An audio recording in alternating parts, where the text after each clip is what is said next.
আউযুবিল্লাহি মিনাশ শাইতানির রাজিম। বিসমিল্লাহির রাহমানির রাহিম। সূরা আশ-শামস।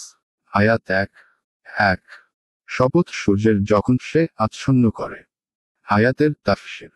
শপথ সূর্যের এবং তার দিনের প্রথম ভাগের কিরণ। 1 চাষতের সময় অথবা সূর্যের কিরণের কসম। অথবা জবুহা বলতে দিনকে বোঝানো হয়েছে, অর্থাৎ সূর্য এবং দিনের কসম। আয়াত 2 শপথ চন্দ্রের যখন ওটা সূর্যের পর আবির্ভূত হয়। আয়াতের তাফসীর। শপথ চন্দ্রের যখন তা সূর্যের পর আবির্ভূত হয়।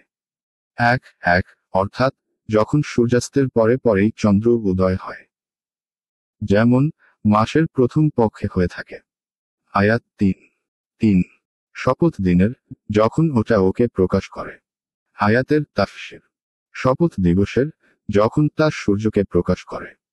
1 অথবা অন্ধকারকে দূরীভূত করে।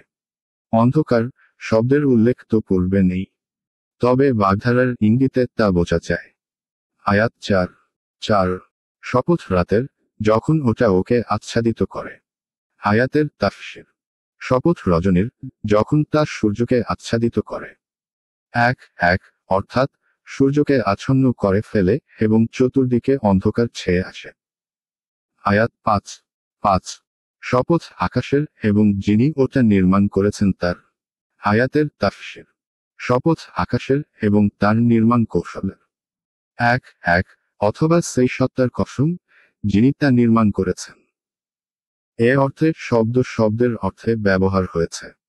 আয়াত 6 শপথ পৃথিবীর এবং যিনি ওকে বিস্তৃত করেছেন তার। আয়াতের তাফসীর। শপথ পৃথিবীর এবং তার বিস্তীর্ণতার।